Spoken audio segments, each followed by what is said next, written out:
त्यांचा सिमेंटेक मधला अमृतबंग होतो की ज्याला डिग्री मिळाली, ज्याला नोकरी पण मिळाली, ज्याला पैसे पण मिळाले, पण त्याला याचं उत्तर नाही मिळालं की मैं कर क्या रहा हूं मेरी जिंदगी में. त्याच्यामुळे मला असं वाटतं की तुमच्यापैकी कोणावर देखील पूर्वाश्रमीचा मी जो होतो 2008चा तसं व्हायची पाळी येऊ नये म्हणून आम्ही निर्माणच्या प्रकल्पामध्ये विचार असा केला की भारतातल्या तरुण तरुणींना ऍक्टिव्हली त्यांच्या स्वतःचा पर्पज शोधायला मदत कशी करायची, अशी काहीतरी प्रक्रिया, असे काहीतरी इनपुट्स आपण विकसित केले पाहिजे. म्हणून खरं तर आमचा हा खटाटो. आणि आता अर्थ या शब्दाचा तिसरा एक अर्थ आहे जो इंग्लिशमध्ये आहे आणि त्याच्यासाठी अर्थला थोडं वेगळं प्रोनाऊन्स करावं लागेल, अर्थ म्हणून. त्याचा अर्थ काय होतो? पृथ्वी. हे का महत्वाचं आहे? कारण सध्याच्या युगातला आपल्या सगळ्यांना युनिफाय करणारा सगळ्यात कॉमन महाप्रश्न जर कुठला असेल तर तो आहे क्लायमेट चेंज. तुम्ही ऑलरेडी त्याचे काही परिणाम वाचत असाल, काही स्वतः तुम्ही भोगत असाल. मी जिथे राहतो तिथनं 2 तासांच्या अंतरावर चंद्रपूर आहे, जिथे महाराष्ट्रातलं सगळ्यात मोठं औष्णिक विद्युत केंद्र आहे, ज्याच्या आधारावर तुमच्या कॉलेजची देखील वीज चालत असेल.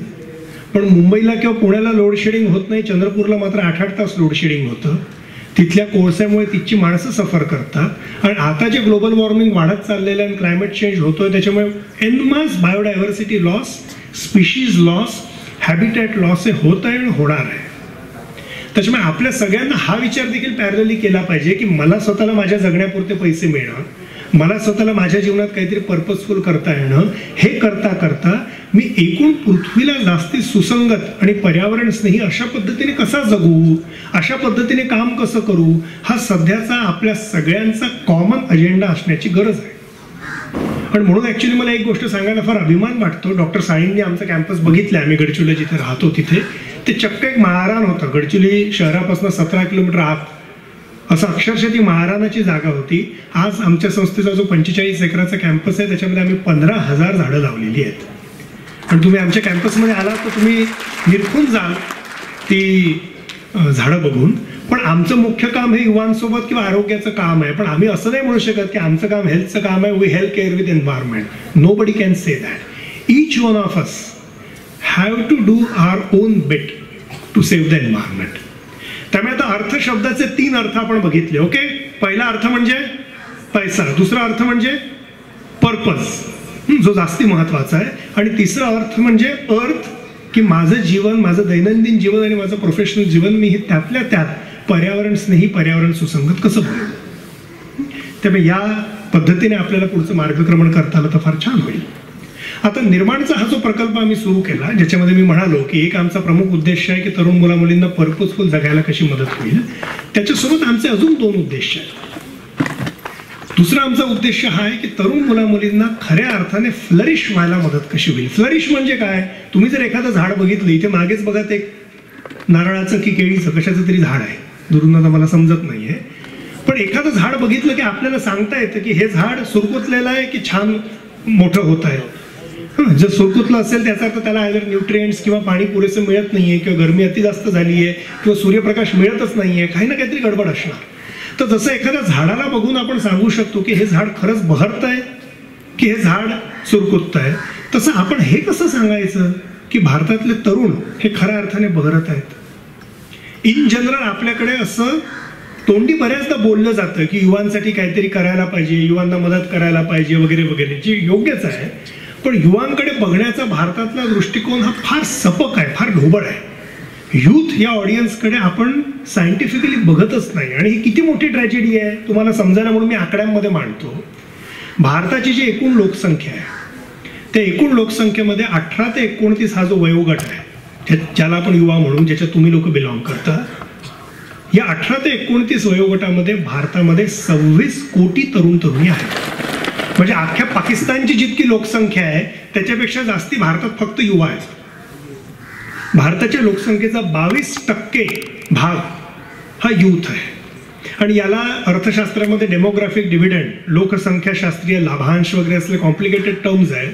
पण ऍक्च्युली आपल्या देशामध्ये युवांच्यासाठी प्रत्यक्ष चांगलं काम करणारे लोक फार कमी आहेत. याचं एक महत्वाचं कारण हे आहे की युवांची डेव्हलपमेंट किंवा युवांचं फ्लरिशिंग म्हणजे नेमकं काय याचं कोणाला उत्तरच माहित नाही. उदाहरणार्थ एक वेगळं उदाहरण सांगतो. माझा मुलगा अर्जुन हा सध्या 3.5 वर्षांचा आहे. अर्जुन पैदा झाला तेव्हापासून आतापर्यंत अर्जुनची वाढ नीट होते की नाही हे चेक करण्यासाठी पीडियाट्रिक्स या विज्ञानामध्ये ग्रोथ माइलस्टोन्स आहेत. म्हणजे अर्जुन किंवा इतर कुठचंही बाळ हे कधी रांगायला लागेल, कधी धावायला लागेल, कधी अडखळत बोलेल, कधी नीट बोलेल, कधी तो दूध पिण्यापासनं थोडंफार सॉफ्ट खाण्यापासनं कधी फुल ब्लोन जेवण घेण्यापर्यंत त्याची ग्रोथ कशी होईल, त्याचा शब्दसाठा कसा वाढेल, हे सगळं पीडियाट्रिकच्या सायन्समध्ये आहे. आणि या सायन्सच्या अगेन्स्ट, या ग्रोथ माइलस्टोन्सच्या अगेन्स्ट आपण चेक करू शकतो की अर्जुनची किंवा कुठल्याही लहान मुलाची वाढ कशी होत आहे. सगळं चांगलं होत असेल सेलिब्रेट करा. जर कुठे असं वाटलं की नाही या 2 ठिकाणी काहीतरी या बाळाला अडचण जाते तर आपण करेक्टिव्ह मेजर्स घेऊ शकतो. तर लहान मुलासाठी जसं आपल्याकडे ग्रोथ फ्रेमवर्क आहे, तर मग 18 ते 29 वयोगटातला जर कुठलाही तरुण मुलगा किंवा मुलगी आपल्या नजरेसमोर आला तर आपण कसं ठरवायचं किंवा तुम्ही देखील कसं ठरवायचं की आम I truly flourishing or not. याचा जर आपल्याकडे काही फ्रेमवर्कच नसेल तर आपण डायग्नोसिस कसं करणार. आणि या कार्यक्रमाचे अध्यक्ष डॉक्टर आहेत, ते आपल्याला सांगतील की डायग्नोसिस होत नाही तोपर्यंत ट्रीटमेंट शक्य नाही. सो यूथ डेव्हलपमेंटसाठी युवांचं सध्या सुरू काय आहे किंवा एका युवक किंवा युवतीचं सध्या फ्लरिशिंगचं स्टेटस काय आहे हे समजणं आवश्यक आहे. ते जोपर्यंत समजत नाही तोपर्यंत आपण नीट डायग्नोसिस करू शकत नाही, त्याच्यामुळे नीट ट्रीटमेंट करू शकत नाही. आणि बाकी लोक तर करू शकतच नाहीत, पण तो युवा देखील नेमकं करू शकत नाही. त्या भारतातल्या युवांना हे फ्लरिश व्हायला मदत कशी करायची, हा आमचं दुसरं गोल. आणि तिसरं आमचं गोल म्हणजे युवांनी काही ना काहीतरी योगदान समाजातले प्रश्न सोडवण्यासाठी द्यायला पाहिजे. म्हणून युवांना सोशल चेंज मेकिंगसाठी कसं नर्चर करायचं, कसं इन्स्पायर करायचं, हे आमचं तिसरं गोल. त्यामुळे निर्माणचा प्रकल्प आम्ही चालवतो, हे 3 मुख्य आमचे अजेंडा. युवांना पर्पज शोधायला मदत कशी करायची, त्यांना ते खरंच फ्लरिश होत आहेत की नाही हे शोधायला कशी मदत करायची, आणि त्यांना सोशल चेंजसाठीची प्रेरणा आणि काही कौशल्य कसे द्यायचे. पहिल्या पर्पजच्या बाबतीत मी थोडं बोललो. हा दुसरा जो फ्लरिशिंगचा भाग आहे याच्याविषयी मला थोडं बोलायचं आहे. भारतामधल्या 26 कोटी तरुणांच्या फ्लरिशिंगचं कुठलंही फ्रेमवर्क अवेलेबल नाही हे जेव्हा आमच्या लक्षात आलं तेव्हा आम्ही ठरवलं की आपणच काहीतरी करूया. म्हणून निर्माणच्या निमित्ताने काही हजारो युवक युवतींसोबत आम्ही जे काही काम केलं होतं आणि या विषयाचं जे काही मॉडर्न सायन्स आम्ही वाचलेलं आहे, सुदैवाने माझं मास्टर्सचं ट्रेनिंग अमेरिकेत झाल्यामुळे तिथे या विषयातलं जे काही प्रगत लेटेस्ट सायन्स होतं पण जे अमेरिकन कॉन्टेक्स्टमधलं होतं त्याच्याशी मी सामोरा गेलो. माझ्या लक्षात आलं की हे चांगलं आहे पण भारतीय कॉन्टेक्स्टसाठी इनअप्रोप्रिएट किंवा इनएडिक्वेट आहे. सो इंडियन कॉन्टेक्स्टमधल्या युथना ते फ्लरिश होत आहेत की नाही हे शोधायला कशी मदत करावी, म्हणून आम्ही first of its kind in India असं पहिलं एक यूथ फ्लरिशिंग फ्रेमवर्क बिल्ड केलं. तुम्ही जर आमच्या वेबसाईटवर गेलात, निर्माण.mkcl.org आमची वेबसाईट आहे, किंवा निर्माण अमृतबंग गुगल केलं तरी तुम्हाला मिळेल. तिथे जर तुम्ही गेलात तर तुम्हाला हे first of its kind flourishing framework सापडेल. याच्यामध्ये 7 वेगवेगळे डोमेन्स आहेत आणि त्या 7 वेगवेगळ्या डोमेन्समध्ये मिळून एकूण 50 फीचर्स आहेत. हे 7 डोमेन्स कुठचे ते मी सांगतो. फीचर्स तुम्ही जाऊन नंतर शोधा. मी कॉलेजच्या सगळ्या फॅकल्टींनाही विनंती करेन की त्यांनी एकदा हे जरूर बघावं, कारण तुम्ही विषय कुठला का शिकवत असे ना, तुमचा अल्टिमेट टारगेट हा यूथ है. उसको आप इकोनॉमिक्स सिखाइए या एनवायरमेंट सिखाइए, वो तो बहाना है, वो तो सब्जेक्ट आपको इन्फॉर्मेशन देना है, बाद में तो वो भी सीख लेंगे. But your real goal is how do you help that young person flourish. For that you also need to know what do I mean by actually flourishing. तर हे जे 7 डोमेन्स आहेत याच्यातले कुठले, सगळ्यात महत्त्वाचं physical health, totally ignored. Physical health. Second, psychological wellbeing. Third, character development. Personality development नाही, character development. Fourth, relationships. मग त्या आपल्या फॅकल्टीसोबतच्या, आईवडिलांसोबतच्या, पार्टनरसोबतच्या, मित्रमैत्रिणींसोबतच्या, सिबलिंगसोबतच्या, बॉससोबतच्या, पण रिलेशनशिप्स. Fifth, professional development. फार आवश्यक आहे, त्यासाठी तुम्ही या कॉलेजला आलात. Sixth, life skills. आणि 7वं, सोशल कॉन्ट्रीब्युशन. मी एकदा रिपीट करतो. Physical health, psychological wellbeing, character development, relationships, professional development, life skills आणि सोशल कॉन्ट्रीब्युशन. या 7 डोमेनमध्ये 50 वेगवेगळे फीचर्स आहेत. इतकं कॉम्प्रिहेन्सिव्ह असं हे भारतातलं एकमेव आणि पहिलं फ्रेमवर्क आहे. हे तुम्ही जरूर बघा. याच्यावर आधारित आम्ही एक अतिशय इंटरेस्टिंग प्रश्नावली विकसित केली आहे. ती देखील ऑनलाईन फ्रीली सगळ्यांना उपलब्ध आहे. ती प्रश्नावली तुम्हालाच भरता येते. 20 मिनिटात तुम्ही भरू शकता आणि ती भरल्यानंतर तुमच्यातल्या प्रत्येकाला 5 पेजचा पर्सनलाइज रिपोर्ट तुमच्या ईमेलमध्ये येईल. मी तर सरांना विनंती करेन की जर शक्य झालं तर आपल्या सगळ्या विद्यार्थ्यांना तुम्ही एकदा ती प्रश्नावली भरायला एनकरेज करा.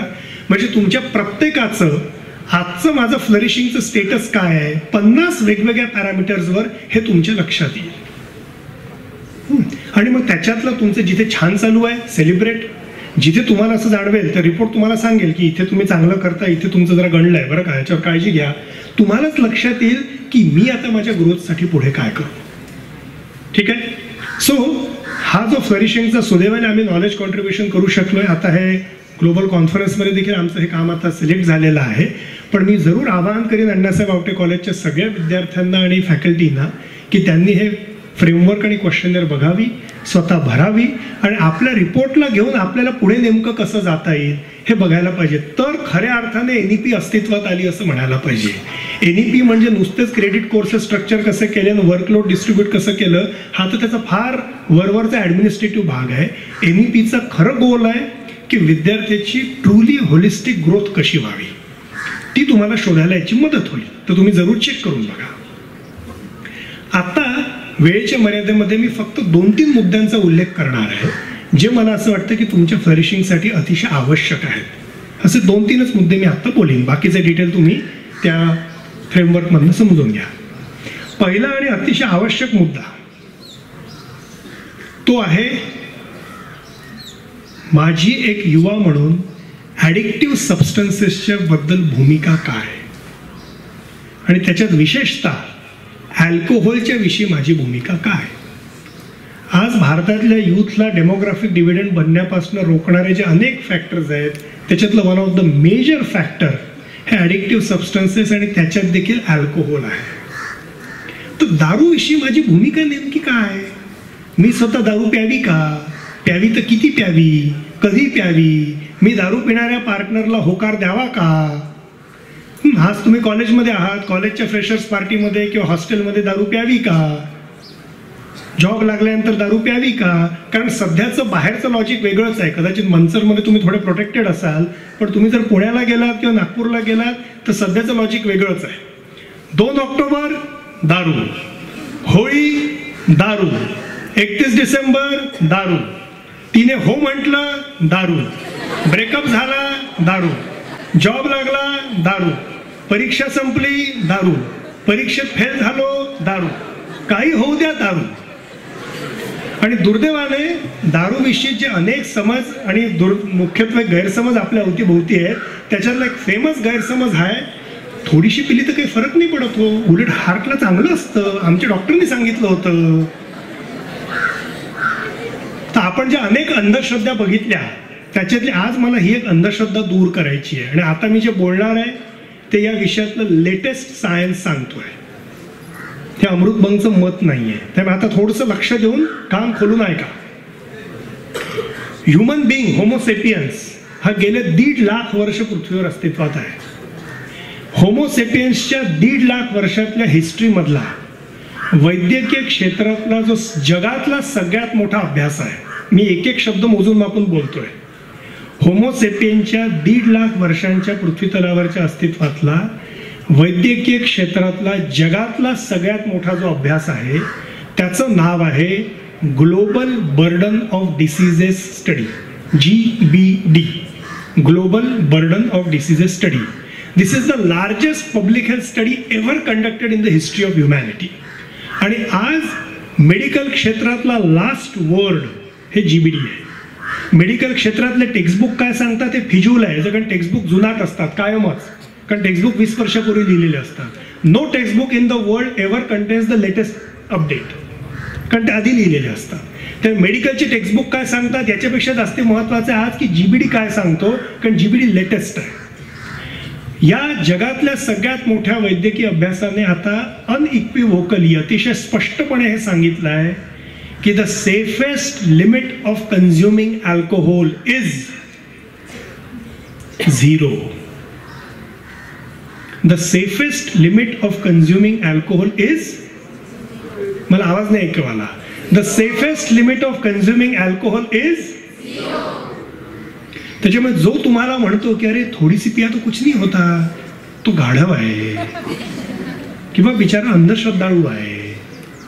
म्हणजे कोणाच्या मुलीला ताप आला आणि जर तो एखाद्या बुवा बाबाकडे घेऊन गेला तर तुम्ही काय म्हणाल, अबे येडा आहे का तू, 21व्या शतकात असं वागतो. तसं थोडीशी पी तो कुछ फर्क नाही पडता असं म्हणणारा व्यक्ती हा इक्वली अंधश्रद्धाळू आहे. सो या अल्कोहोल पासून मी स्वतःला दूर कसं ठेवायचं हा युवांच्या फ्लरिशिंगसाठी अतिशय महत्वाचा मुद्दा आहे. इथे असलेल्या सगळ्या मुलींना देखील माझा एक प्रश्न कम विनंती आहे. तुम्ही उद्या म्हणजे सगळेच जण आपापला पार्टनर शोधणार आहे, पोरी शोधणार आहेत आणि पोरी शोधणार आहे, पण पोरींच्या म्हणण्याला जास्ती महत्व आहे असायला पाहिजे की उद्या तुम्ही जेव्हा तुमचा पार्टनर शोधाल तेव्हा तुम्हाला तो पिणारा पोरगा चालेल का, हो की नाही. बरं थोडीशीच पितो, मी फक्त 31 डिसेंबरला पितो असं म्हणणार असेल तर, हो की नाही. कारण safest limit to drink alcohol is 0. त्याच्यामुळे मी तुम्हाला विनंती करेन की जेव्हा केव्हा तुमचा पार्टनर निवडीची वेळ येईल तेव्हा ठसक्यात सांगा की दारूला शिवणारं पोट्ट मला नाही पाहिजे. हे जोपर्यंत मुली सांगत नाही तोपर्यंत मुलांच्या टाळक्यात शिरणार नाही. कारण बिचाऱ्या मुलांना अनफॉर्च्युनेटली बाकीचे पोरं त्यांच्यामध्ये फालतूच्या कल्पना भरवत असतात की दारू नाही पिया तो क्या किया असं तसं. मी प्राऊडली सांगतो की मी आयुष्यात दारू कधी प्यालो नाही, पिणार नाही, आणि दारू पिणं हा अंधश्रद्धा आहे, गाढवपणा आहे. हे का समजणं एवढं महत्वाचं आहे किंवा मी एवढ्या पोटतिडकीने का सांगतोय याचं कारण वेस्टर्न अल्कोहोल कंपन्यांनी आता टार्गेट म्हणून भारत निवडला आहे. Western market is already saturated with alcohol. तिथे वाढवून धंदा किती वाढवणार, स्कोप नाही. भारतामध्ये 140 कोटी लोक आहेत, त्याच्यात 26 कोटी युवा आहेत. कारण 80 वर्षाच्या व्यक्तीला दारू पिलवून किती पिलवणार, तो 10 वर्षात जाणारच आहे. त्यामुळे तिथे पिलवण्याच्या ऐवजी 20 वर्षाच्या पोट्याला जर पकडलं तर 60 वर्षांचं मार्केट मिळतं. सो भारतातला ऑडियन्स, त्याच्यात यूथ आणि त्याच्यातही मुली. कारण मुलांना भडकवणं सोपं असतं, मुली जरा चिवट असतं. मुली सहसा भारतात तितक्या दारू पित नाही किंवा पित नव्हत्या. त्याच्यामुळे Indian youth and especially Indian young women हा वेस्टर्न अल्कोहोल कंपन्यांच्या मार्केटिंग स्ट्रॅटेजीचा प्लॅन्ड फोकस आहे. मी मोठ्या दारू कंपन्यांच्या सीईओच्या पण इकॉनॉमिक मॅगझिन्समध्ये आलेल्या मुलाखती मुद्दामून वाचल्या, कारण आपल्या शत्रूची स्ट्रॅटेजी कळायला पाहिजे. तर त्यांनी फार क्लिअरली हा आर्टिक्युलेट केला आहे. सो बिकॉज ते त्याच्यासाठी फार प्रयत्न करणार आहे. आणि मग अनेक आपल्याकडचे अतिशय गरीब स्पोर्ट्समन, अतिशय गरीब फिल्म स्टार्स ज्यांना पैशाची फार बिचाऱ्यांना गरज असते नाही का, मग ते दारूची ॲडव्हर्टिजमेंट करतात. It's your life, make it. तुम्ही ही ॲडव्हर्टिजमेंट ऐकली की नाही रॉयल स्टॅगची, it's your life, make it large. Ranveer Kapoor सांगतो किंवा रणवीर सिंग सांगतो. तर अनफॉर्च्युनेटली या प्रकारचं बंबार्डिंग आपल्या यूथवर फार मोठ्या प्रमाणात होत आहे. आणि म्हणून तुम्हाला दारूपासून दूर राहणं हे फार आवश्यक आहे. युवांच्या फ्लरिशिंगसाठी जे अनेक महत्त्वाचे घटक आहेत त्याच्यातला एक अतिशय महत्त्वाचा घटक हा दारूचा, म्हणून मी त्याच्याविषयी थोडा सुतोवाच केला. दुसरा एक महत्त्वाचा मुद्दा एकदम वेगळ्या टँजन्शियली वेगळ्या डोमेनमधला आहे, तो आहे रीडिंग. आमची अतिशय सुंदर लायब्ररी आहे गडचिरोलीला 10,000 पुस्तकांची, आणि we take pride in reading good books. पण दिवसेंदिवस आम्हाला असं दिसतं निर्माणमध्ये की तरुण मुलामुलींमधलं वाचनाचं प्रमाण हे कमी होत चाललं आहे. आणि तुम्ही वाचता का, तर आयदर उत्तर नाही येतं, किंवा काय वाचता तो उत्तर येतं चेतन भगत, ही फार मोठी शोकांतिका आहे. चांगल्या वाचनाला पर्याय नाही. याचं कारण हे मित्रांनो, सत्य कारण हे आहे की तुम्ही आणि मी सगळेच अतिशय मिडिओकर लोक आहोत, आणि आपण आपला वेळ देखील इतर मिडिओकर लोकांसोबत घालवतो. त्याच्यामुळे आपण मिडिओकर स्क्वेअर बनतो. रीडिंग ही एक अशी भन्नाट गोष्ट आहे की त्याच्यामुळे मानवी इतिहासातले जे लेजंड्स आहेत, जे ग्रेटेस्ट ऑफ द ग्रेटेस्ट लोक झालेले आहेत, त्यांना भेटण्याची आपल्याला डायरेक्ट संधी मिळते. आता ॲरिस्टॉटल किंवा महात्मा गांधी किंवा बाबासाहेब आंबेडकर किंवा चार्ल्स डार्विन किंवा अल्बर्ट आइन्स्टाईन मरून गेले, मी आता यांना भेटूच शकत नाही. किंवा अमर्त्य सेन जिवंत आहेत पण अमेरिकेत आहेत, माझी काय यांच्याशी रोज अशी चालता वेळ तर हाय अमर्थ हाव आर यू अशी भेट नाही होऊ शकत. पुस्तक ही एक अशी गोष्ट आहे की जी स्थळ काळाच्या वेळेच्या मर्यादा ओलांडून मला हिस्ट्रीमधल्या, ह्युमन हिस्ट्रीतल्या ग्रेटेस्ट माइंड्सना डिरेक्टली भेटायची संधी देतं. आणि म्हणून माझी तुम्हाला अगदी कळकळीची विनंती ही राहील की तुमच्या कॉलेजच्या अभ्यासाची जी काही पुस्तकं आहेत ती तर वाचलीच पाहिजे, ते तुमचं कर्तव्य आहे.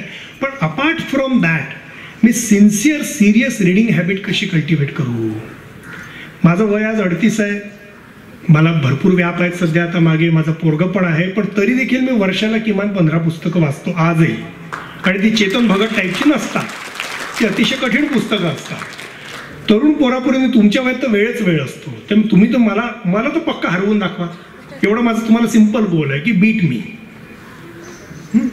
आणि याच्यात तुम्हाला मदत व्हावी, कारण अनेकदा मुलांना वाचायची इच्छा असते पण त्यांना हे माहितीच नसतं की काय वाचू, कसं ठरवू. मग काहीतरी इंस्टाग्राम रीलमध्ये बघतात किंवा कुठल्या तरी यूट्यूबला व्हिडिओ असतो किंवा आपल्या फुटपाथवर एखादं दिसतं बेस्ट सेलर म्हणून आपण ते उचलतो आणि मग अनफॉर्च्युनेटली टुकार मटेरियल सोबत आपण एंगेज करतो. तसं होऊ नये म्हणून तुम्ही जर आमच्या निर्माणच्या इंस्टाग्राम पेजला गेला, निर्माण फॉर यूथ म्हणून, तर एव्हरी 7 days आम्ही त्याच्यावर रेकमेंडेड कुठलं ना कुठलं तरी पुस्तक किंवा मल्टिपल पुस्तकांची माहिती टाकतो. तुम्ही आमच्या यूट्यूब चॅनलला जर गेलात तर तिथे तुमच्यासारख्याच अनेक तरुण मुला मुलींनी अतिशय सुंदर पुस्तकांचे रिव्ह्यूज केलेले आहेत, ते तुम्हाला बघायला मिळतील. आणि तुम्ही जर आमच्या वेबसाईटला गेलात तर तुम्हाला 200 रेकमेंडेड पुस्तकांची यादीच मिळेल की हे वाचा. माझं काही असं म्हणणं नाही की तेवढंच वाचण्यासारखं आहे, त्याच्या पलीकडे जगात अनेक चांगल्या गोष्टी वाचण्यासारख्या आहेत. पण तुम्हाला जर मी सुरुवात कुठनं करू हा प्रश्न असेल तर तुम्हाला सोपं व्हावं म्हणून हे काही मी रिसोर्सेस सांगितले. आता तिसरा मुद्दा, आणि या तिसऱ्या मुद्द्यासाठी मी विनोबांची मदत घेणार आहे. तुमच्यापैकी अनेकांनी विनोबा भावेंचं नाव ऐकलं असेल. विनोबांनी त्यांच्या एका लेखामध्ये असं म्हटलेलं आहे की शिक्षणाने विद्यार्थ्याला काय मिळवायला मदत करावी. तर विनोबांनी असं म्हटलंय की शिक्षणाने विद्यार्थ्याला त्रिविध स्वावलंबन साध्य करण्यात मदत करावी. त्रिविध स्वावलंबन 3 प्रकारचं. आणि ते 3 प्रकारचे स्वावलंबन कुठले, तर त्याला विनोबा असं म्हणतात बौद्धिक, मानसिक आणि आर्थिक. आता हे समजून घेणं आपल्यासाठी क्रुशियल आहे, कारण तुम्ही सगळेच जण फॉर्मल शिक्षण घेत आहात, पण त्या फॉर्मल शिक्षणाचा बऱ्याचदा आपल्या लेखी गोल असतो परीक्षा पास करणं आणि डिग्री मिळणं. तिथे मिळायलाच पाहिजे. पण खऱ्या शिक्षणाने माणसाला त्रिविध स्वावलंबी केलं पाहिजे. म्हणजे काय, पहिलं स्वावलंबन आहे बौद्धिक स्वावलंबन. त्याचा अर्थ होतो मला माझ्यासाठी मला जर काही नवीन ज्ञान शिकायचं असेल तर ते प्राप्त करण्याची माझ्यामध्ये स्वतःमध्ये पात्रता आली पाहिजे. जर मला एका डिग्रीनंतर दुसरी डिग्री, एका कोचिंग क्लास नंतर दुसरा कोचिंग क्लास, एका परीक्षेनंतर दुसरी परीक्षा याचीच गरज लाभत असेल तर मी अपंग आहे बौद्धिकदृष्ट्या. अनफॉर्च्युनेटली बहुतांश ठिकाणी तुम्ही असं बघाल की एका डिग्रीनंतर दुसरी डिग्री, सगळ्या डिग्री झाल्यानंतर आता MPSCच्या रांगेत उभा हो असं म्हणून 7 लाख लोकांच्या गर्दीत मी देखील एक, अशा प्रकारची नौबत अनेक मुलामुलींच्या पुढे आलेली दिसते, कारण त्यांच्या शिक्षणाने त्यांना बौद्धिक स्वावलंबनच दिलेलं नाही आहे.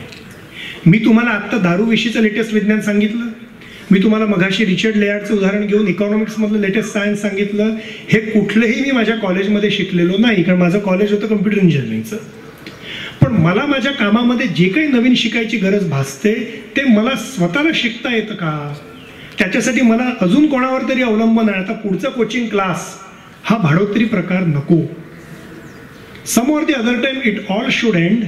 आणि तुम्हाला स्वतःला ही पात्रता आली पाहिजे की जे काही नवीन मला क्युरिओसिटी असेल, जे काही नवीन मला माझ्या कामासाठी लागेल ते मी स्वतः शिकू शकलो पाहिजे. हे पहिलं स्वावलंबन बौद्धिक स्वावलंबन. दुसरं स्वावलंबन म्हणजे मानसिक स्वावलंबन. माझ्या मनावर माझा ताबा आहे का, कारण नाहीतर अनेकदा असं होतं, आणि तो माझ्यापेक्षा तर जास्ती हे तुम्ही अनुभवत असाल आणि याचा त्रास तुम्हाला होत असेल की मी काहीतरी वाचायला बसतो किंवा अजून काहीतरी करतो किंवा परीक्षेचा अभ्यास करायचा असतो आणि इतक्या टिंग नोटिफिकेशन वाचतं आणि मग मला एक इररेझिस्टेबल डिझायर होते की आता बघूया काय आलाय, व्हॉट्सअप ग्रुपवर नवीन काय आलं, नवीन रील कसली पडली, यूट्यूबवर आता शॉर्ट्स काय टाकला. यूट्यूबवाले परेशान झाले, मोठे व्हिडिओही कोणी बघत नाही, मग आता ते शॉर्ट्सपर्यंत आले. सो माझ्या मनावर माझा ताबा आहे का, की मी कुठल्याही छोट्या मोठ्या डिस्ट्रॅक्शनने एकदम विचलित होऊन जातो. माझ्या मनावर माझा ताबा आहे की मी दारूसारख्या ॲडिक्टिव्ह सबस्टन्सेसला बळी पडतो. म्हणून माझं मन हे माझ्या कंट्रोलमध्ये, माझ्या विवेकाच्या कंट्रोलमध्ये असलं पाहिजे. हे दुसरं स्वावलंबन मानसिक स्वावलंबन. आणि तिसरं स्वावलंबन जे देखील अतिशय महत्वाचं आहे ते म्हणजे आर्थिक स्वावलंबन. आता इथे मी जे बोलणार आहे ते वर करणे तुम्हाला थोडं कॉन्ट्राडिक्टरी वाटू शकतं, पण ते तसं नाही आहे. मी सुरुवात करतानाच तुम्हाला हे म्हणालो की पैसा हा आवश्यक आहे, लेकिन पैसा सब कुछ नहीं है. ते तर मी आकडेवारी सकट तुम्हाला सांगितलं, तो तुम्हाला मुद्दा कळाला आहे. पण त्याच्या आधी मी हे देखील म्हणालो की पैसा आवश्यक आहे. म्हणून माझ्या शिक्षणाने मला आर्थिकदृष्ट्या स्वतःच्या पायावर उभं राहण्याची ताकद दिलीच पाहिजे. मला फार दुःख होतं हे बघून की महाराष्ट्रातल्या किंवा भारतातल्या अनेक कॉलेजेसमध्ये जर आपण गेलो तर तिथे विद्यार्थ्यांना एका डिग्री नंतर, जसं मी मगाशी म्हणालो, दुसरी डिग्री, दुसरी नंतर तिसरी डिग्री, आणि मग MPSCची परीक्षा किंवा अजून कुठली तरी परीक्षा किंवा ही एंट्रन्स एक्झाम, याच्या चक्रव्यूहातच ते आहेत. आणि त्यांचं वय 25 होऊन जातं, 26 होऊन जातं, 28 होऊन जातं, आणि ते घरनं पैसे घेऊनच जगत असतात. हे देखील आर्थिक परावलंबन आहे.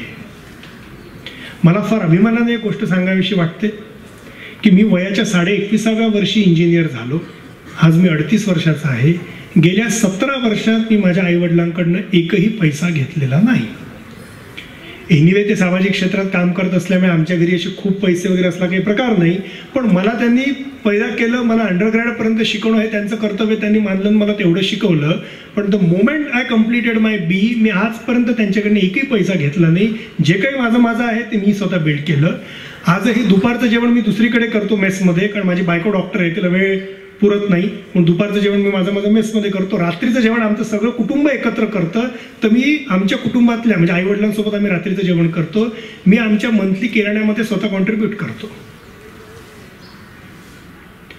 आर्थिकदृष्ट्या आपल्या पायावर उभं राहणं याला तरणोपाय नाही. दुर्दैवाने अनेक पालक सुद्धा, आणि कदाचित तुमचे पालक सुद्धा, तुमच्यावरच्या प्रेमामुळे आणि त्यांच्यावर समाजाचं जे काही प्रेशर आहे त्याच्यामुळे तुम्हाला असं म्हणू शकतात, अरे बेटा काही होत नाही, तुला हे नाही लागलं का, ठीक आहे, कुठचा क्लास लावायचा आहे का तुला, लाव बरं. किंवा बरं पुण्याला जातो का, मी तुला फ्लॅट करून देतो, तू फ्लॅट कर, कुठचा क्लास लावायचा आहे तो लाव, बघ पुढे काय होतं. हे ते तुमच्यावरच्या प्रेमाने करून राहिले. त्यांच्या प्रेमाला मी चॅलेंज करत नाहीये, पण ते कदाचित तुम्हाला स्वावलंबी बनण्यापासून परावृत्त करते. म्हणून तुम्हाला आई वडिलांना हे आजच जाऊन बोलायला पाहिजे.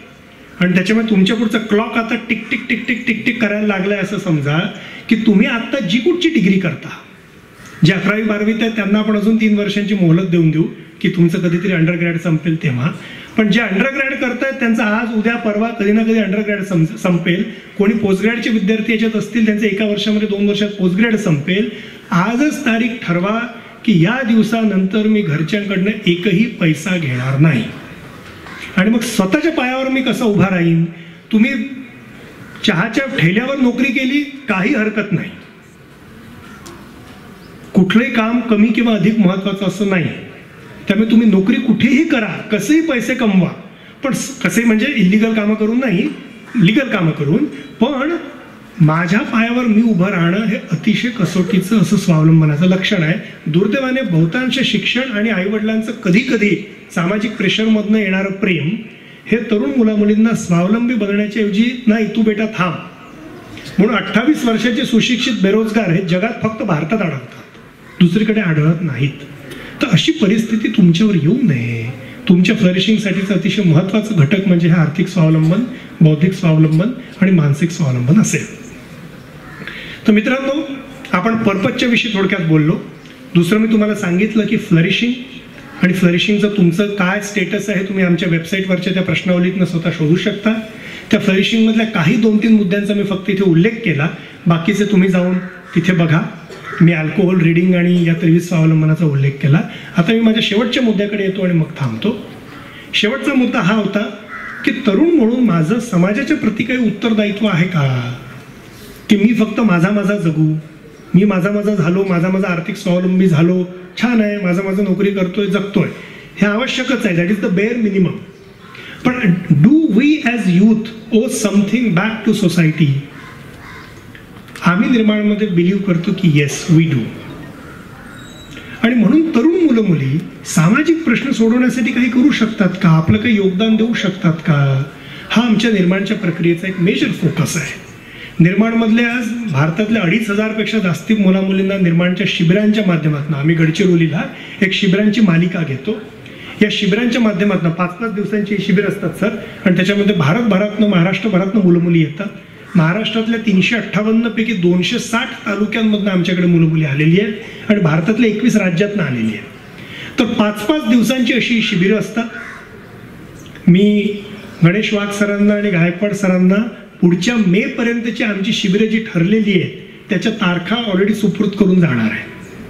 आणि त्याच्यात तुमच्यापैकी जर कोणाला यायची इच्छा असेल तर त्याचा एक गुगल फॉर्म आहे, त्या गुगल फॉर्मची लिंक पण मी त्यांना देणार आहे.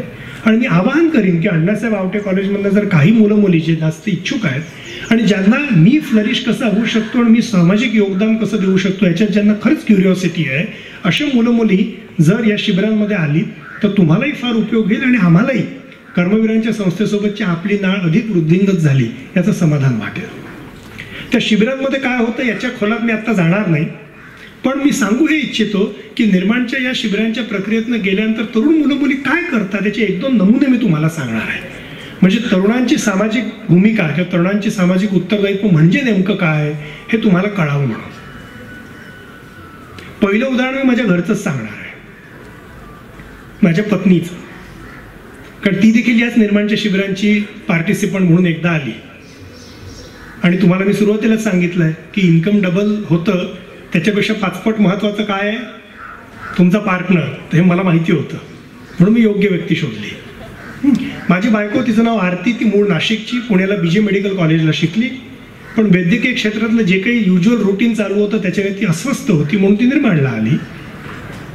पुढे तिने असं ठरवलं की मी गडचिरोलीसारख्या भागात येऊन काम करीन, इथनं 1000 किलोमीटर दूर.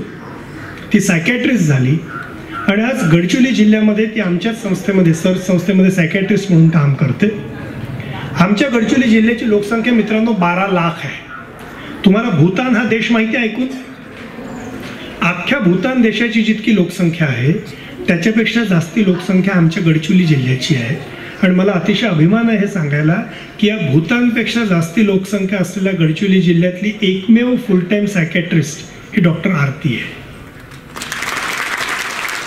एक तरुण मुलगी तिच्या सायकॅट्रिक ट्रेनिंगचा उपयोग पुण्यातही करू शकली असती आणि मुंबईतही करू शकली असती आणि नागपुरातही करू शकली असती. पण एकट्या नागपूर शहरात 80 सायकॅट्रिस्ट आहेत. पण गडचिरोलीसारख्या पूर्ण जिल्ह्यामध्ये 12 लाख लोकसंख्येच्या मागे एकच सायकॅट्रिस्ट आहे डॉक्टर आरती. त्यामुळे तिथल्या काही हजार तरुणींना आणि पेशंट्सना, मेंटल हेल्थ पेशंट्सना मेंटल हेल्थ केअर कशी द्यावी याचं काम ती करते. दुसरं उदाहरण सांगतो आणि हे तुमच्या जवळच आहे. हे उदाहरण आहे प्रवीण मोळे नामचा आमचा एक मित्र आहे जो इथे कर्जतचा आहे, नगर जिल्ह्यातल्या. आणि या कर्जतचा प्रवीण, त्याने IIT बॉम्बेला MTech केलं.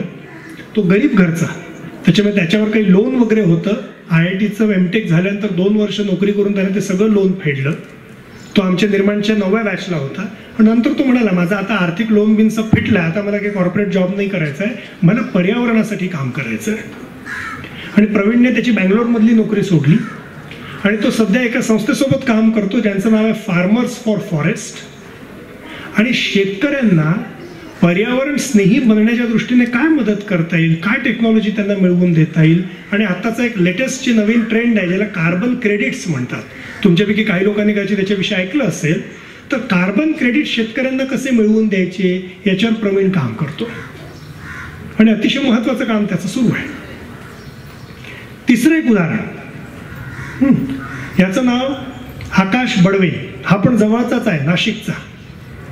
याचं इंजिनिअरिंग झालं. हा बार्कलेज नावाच्या बँकमध्ये काम करायचा, ग्लोबली रिनाऊंड बँक आहे. पण त्यालाही परत तोच प्रश्न पडला जो कदाचित मला सिमॅन्टेकमध्ये पडला होता की पैसे मिळत आहेत पण आपण विदेशी लोकांसाठी डोकं का खपवतोय.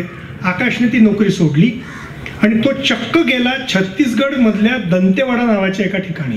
तुम्ही कदाचित पेपरात नाव वाचलं असेल. दंतेवाडा हा नक्सलाइट ॲक्टिव्हिटीजने अतिशय अफेक्टेड ब्लॉक आहे. तिथे आकाश गेला आणि तिथचे जे आदिवासी आहेत अशा 3000 आदिवासींचं मिळून त्याने कोऑपरेटिव्ह सुरू केलं. त्या कोऑपरेटिव्हला नाव दिलं त्याने भूमगादी. तुम्ही अमूलचं नाव ऐकलंय? अमूल सगळ्यांनीच ऑब्व्हियसली अमूलचं दूध किंवा चॉकलेट किंवा चीज बटर काहीतरी तर खाल्लंच असेल. तर अमूल जसं गुजरातमधल्या शेतकऱ्यांचं मिल्क कोऑपरेटिव्ह आहे तसं आकाशने दंतेवाड्यामधल्या 3000 शेतकऱ्यांचं फार्मिंग कोऑपरेटिव्ह सुरू केलं. त्यांना शेतीचे नवीन टेक्निक शिकवले आणि चक्क त्यांचा आदिम नावाचा ब्रँड विकसित केला. जर तुम्ही आज दंतेवाड्यामधल्या एखाद्या सुपर मार्केटमध्ये गेलात तर तिथे सुपर मार्केटच्या शेल्फ्समध्ये तुम्हाला आदिम हा राईस विकत मिळतो. हे काम आकाशने केलं. मी मुद्दामून तुम्हाला वेगवेगळ्या क्षेत्रातली उदाहरणं सांगतोय. आणि आत्तापर्यंत मी जी उदाहरणं सांगितली त्याच्यामध्ये डॉक्टर आणि इंजिनियर आणि IITian असे होते म्हणून असा गैरसमज होऊ शकतो की निर्माणमध्ये फक्त डॉक्टर्स आणि IITiansना संधी मिळते. असं नाही, ते देखील मोठ्या प्रमाणात असतात, पण सगळीकडची मुलं मुली असतात. पण आमच्या अजून एका मित्राचं मी तुम्हाला उदाहरण सांगणार आहे. माझा अतिशय जवळचा मित्र शरद, हा 12वी फेल आहे, पण हा आर्थिक स्वावलंबनाला पहिले लागला. हा न्यूजपेपर विकायचं काम करायचा. न्यूजपेपर विकता विकता त्याला पुस्तक वाचायची सवय लागली. न्यूजपेपर बॉय, पुस्तक वाचायची सवय लागली. आणि जेव्हा तो गडचिरोलीला आला होता निर्माणच्या शिबिरांसाठी, तेव्हा त्याच्या लक्षात आलं की अख्ख्या विदर्भामध्ये पुस्तकांचं दुकानच नाही आहे. म्हणजे शाळेची पुस्तकं मिळतात, पण शाळेच्या पुस्तकांच्या व्यतिरिक्त जी इतर पुस्तकं आहेत त्यांची दुकानच नाही. जे काय होतं ते फक्त नागपूरमध्ये होतं. तर या पठ्ठ्याने 4,000 रुपये भाग भांडवल घेऊन स्वतःची बुक डिस्ट्रीब्युशन एजन्सी सुरू केली आणि जागोजागी जाऊन चांगली पुस्तकं विकायची, हे त्याने काम सुरू केलं. त्याच्यानंतर पुढे गेल्यानंतर त्याला असं जाणवलं की अनेक चांगली पुस्तकं मराठीत नाही आहेत, ती इंग्लिशमध्ये आहेत, पण मराठी लोकांना इंग्लिशमधली पुस्तकं ॲक्सेसिबलच नाही. मग काय करायचं? Remember, he is a 12th fail. त्याने असं ठरवलं की चांगली इंग्लिश पुस्तकं मराठीत आणण्यासाठी म्हणून मी माझी स्वतःची बुक ट्रान्सलेशन आणि पब्लिकेशन एजन्सी सुरू केली. आणि म्हणून त्याची मुलगी मधुश्री हिच्या नावाने त्यांनी अशी एजन्सी सुरू केली. आज शरद महाराष्ट्रातल्या one of the most successful पब्लिशर्सपैकी एक आहे. तुम्ही जर महाराष्ट्रातल्या कुठल्याही चांगल्या बुकशॉपमध्ये गेला तर तुम्हाला मधुश्री पब्लिकेशनची पुस्तकं दिसतील. 5 लाखपेक्षा अधिक जास्ती त्याने पुस्तकं महाराष्ट्रात जागोजागी पोहोचवली आहेत. आणि इंग्लिशमधली उत्तमोत्तम पुस्तकं म्हणजे रिचर्ड डॉकिन्स पासून युवाल नोआ हरारीपर्यंत, आणि इतकंच नाही तर चक्क 4 नोबेल लॉरिएट्सची पुस्तकं त्याने मराठीत आणली. आणि एक दिवशी मित्रांनो त्याने मला व्हॉट्सॲपला एक फोटो पाठवला, जो बघितल्यानंतर माझ्या डोळ्यात पाणी आलं होतं. तो फोटो एका लीगल ॲग्रीमेंटचा होता. त्या लीगल ॲग्रीमेंटमध्ये ॲग्रीमेंट कशाचं होतं तर अमेरिकेमध्ये प्रिन्स्टन विद्यापीठ आहे, जगातलं अतिशय नामांकित विद्यापीठापैकी एक आहे. प्रिन्स्टन विद्यापीठामध्ये एक प्रोफेसर आहेत, त्यांचं नाव आहे प्रोफेसर डॅनियल काहनेमान. यांना 2001 सालचं इकॉनॉमिक्सचं नोबेल प्राइज मिळालेलं. या प्रोफेसर डॅनियल काहनेमान यांचं एक अतिशय सुंदर पुस्तक आहे ज्याचं नाव आहे थिंकिंग फास्ट अँड स्लो. आपल्या लायब्ररीत नसेल तर मी विनंती करेन की जरूर बोलवा. या थिंकिंग फास्ट अँड स्लो अतिशय सुंदर पुस्तक आहे, एव्हरीबडी शुड रीड. आमच्या शरदने शोधून काढलं की डॅनियल काहनेमान नावाचा प्राणी जगात आहे, त्याला नोबेल प्राइज मिळाला, त्याचं सुंदर पुस्तक आहे, इंग्लिशमध्ये नाही मराठीत नाही. याने चंग बांधला की मी ते मराठीत आणेन. त्याने मला त्या दिवशी जो फोटो पाठवला होता तो या लीगल ॲग्रीमेंटचा फोटो होता की डॅनियल काहनेमानच्या थिंकिंग फास्ट अँड स्लो या पुस्तकाचे मराठीमध्ये अनुवादाचे आणि प्रकाशनाचे हक्क आता मधुश्री पब्लिकेशनला देण्यात येत आहेत. त्याच्यामध्ये एका साईडला साईन होती Daniel Kahneman Nobel prize in economics, दुसऱ्या साईडला साईन होती शरद आष्टेकर 12वी फेल. एक तरुण जर त्याने स्वतःसाठी काहीतरी असा पर्पज ठरवला तर काय प्रकारचं काम करू शकतो याची काही उदाहरणं मी तुमच्या पुढे सांगितली. आरतीचं असो, प्रवीणचं असो, आकाशचं असो की शरदचं असो, त्याच्यामुळे शिक्षण काय हा कुठलाही बॅरियर नाही. कारण मला जो प्रश्न महत्त्वाचा वाटतो त्या महत्त्वाच्या प्रश्नाला घेऊन मी कृती काय करू शकतो यासाठी ही निर्माणची प्रक्रिया गठीत करण्यात आली आहे. सो मित्रांनो, मी तुम्हा सगळ्यांसोबत आज हे बोलू शकलो आणि ही संधी डॉक्टर साळींमुळे आपल्याला सगळ्यांना मिळाली. याच्याबद्दल डॉक्टर साळींचं, डॉक्टर गायकवाड, डॉक्टर वाघ या सगळ्यांचं मी अतिशय मनापासून आभार व्यक्त करतो. आणि तुम्हा सगळ्यांना आज जे काही मी बोललो, कदाचित पर्पजच्या बाबतीत बोललो, तुमच्या फ्लरिशिंगच्या बाबतीत बोललो आणि निर्माणच्या शिबिरांच्या विषयी आणि तुम्ही स्वतः काय सामाजिक योगदान देऊ शकता याच्याविषयी बोललो. आय होप की याच्यामुळे तुमची काही क्युरिओसिटी तरी स्टर होईल. तुम्ही आमची जी वेबसाईट आहे nirman.mkcl.org ही जरूर बघा. निर्माण फॉर यूथ म्हणून आमचं यूट्यूब चॅनल आहे, याला 1 कोटीपेक्षा जास्ती व्ह्यूज आहेत. त्याच्यामुळे त्याच्यात उत्तमोत्तम वेगवेगळ्या विषयांवरच्या व्हिडिओचं संकलन आहे. यूट्यूबवर ट्रॅश मटेरियल पण खूप आहे, पण त्या ट्रॅश मटेरियल न बघता तुम्ही जर आमच्या यूट्यूब चॅनलला भेट दिली तर तुम्हाला अतिशय चांगले लेक्चर्स बघायला मिळतील. म्हणूनच कदाचित त्याला 1 कोटीपेक्षा जास्ती व्ह्यूज आहेत. आणि तुमच्यातल्या ज्यांना पुढे रस आहे त्यांनी जरूर ती फ्लरिशिंग क्वेश्चनर बघा. आणि आमची ही जी होणारी शिबिरं असतात त्याच्यामध्ये देखील तुमच्यातल्या ज्यांना ज्यांना रस आहे ते सगळेजण अगदी मोकळेपणे त्याच्यात भाग घेऊ शकतात. तुमच्या सगळ्यांच्या आयुष्याच्या पर्पजफुल जर्नीसाठी खूप खूप शुभेच्छा देतो आणि माझं मनोगत थांबवतो. गडचिरोलीला मी बऱ्याच वेळेला भेट दिलेली आहे. गडचिरोली हेमलकसा ही माझ्या दृष्टीनं तरुणांची तीर्थक्षेत्र आहे. आपण पंढरपूर आळंदीला जातो, तिथे जे काही आपल्याला ज्ञान मिळतं त्याहीपेक्षा जीवनाचा अर्थ जर तुम्हाला समजून घ्यायचा असेल तर तुम्ही ही जी नवीन तीर्थक्षेत्र आहेत, गडचिरोली असेल, हेमलकसा असेल, आनंदवन असेल, ह्या ठिकाणी भेट द्यायला पाहिजे असं मला वाटतं. आणि मी सर्व तरुणांना विनंती करेन की सुट्टीच्या वेळात तुम्ही वेळ काढून का होईना अशा ठिकाणांना जरूर भेट द्या. आज अमृतला मला इथे बोलवासं ह्यासाठीच वाटलं की आपला महाराष्ट्राचा हा जो भाग आहे हा आर्थिकदृष्ट्या, शैक्षणिकदृष्ट्या पण तसा विदर्भ मराठवाड्याच्या मानानं पुढारलेला आहे. पण आपले तरुण किती हुशार असले, कार्यक्षम असले, उत्साही असले तरी त्यांना योग्य ती दिशा मिळते का, हा एक मोठा प्रश्न आमच्यासारख्या लोकांसमोर नेहमी असतो. एखादं खळाळतं पाणी असेल, त्याला जर 2 बाजूला बांध असतील तर ते नदीच्या स्वरूपात पुढे जातं आणि आजूबाजूचं सगळं जीवन फुलवतं. पण त्याला जर बांध नसतील तर ते पाणी इथंच तिथं जाऊन वाया जातंच, पण आजूबाजूच्या जमिनीचं नुकसान पण करतं. तसं तरुणांच्या शक्तीचं, त्यांच्या उत्साहाचं व्हायला नको, त्यांना योग्य ती दिशा मिळायला हवी. ह्या तळमिळीनं जे काही बरेच लोक काम करतात, माझे मित्र डॉक्टर कटारे येथे आहेत, उदय आहेत, प्राध्यापक राजाराम मानकेले आहेत, मला माहिती आहे की नेहमीचं कार्यक्षेत्र सोडून शैक्षणिक कार्यामध्ये ह्यांनी खूप रस दाखवलेला आहे. आणि आज हे व्याख्यान आयोजित करण्याचे एकच कारण की ह्यातून काही मुलांना जरी दिशा मिळाली, निर्माण शिबिरामध्ये भाग घेण्याची संधी मिळाली आणि त्यातून स्वतःबरोबरच आपल्या समाजातल्या जे काही उपेक्षित लोक आहेत त्यांच्या जीवनामध्ये आनंद निर्माण करायची जर संधी मिळाली तर आज मी घेतलेल्या कष्टाचं चीज झालं असं मला वाटेल. सर, मनुष्य हा 4 पातळीवर जगत असतो. शारीरिक, मानसिक, बौद्धिक आणि आत्मिक पातळीवर जगत असतो. पशूंमध्ये आणि आपल्यामध्ये हाच मोठा फरक आहे. पशु हे फक्त शारीरिक पातळीवर जगत असतात, पण आपल्याला मन दिले, भावना दिलेल्या आहेत. आणि तुम्हाला भावनांचं एवढं महत्त्व वाटणार नाही, पण अमेरिकेतल्या दर 3 पैकी एका माणसाला भावनावर कंट्रोल नसल्यामुळे सायकियाट्रिस्टची मदत घ्यावी लागते. दर 3 पैकी 1 म्हणजे भावनेचं तुमच्या जीवनात एवढं महत्त्व आहे.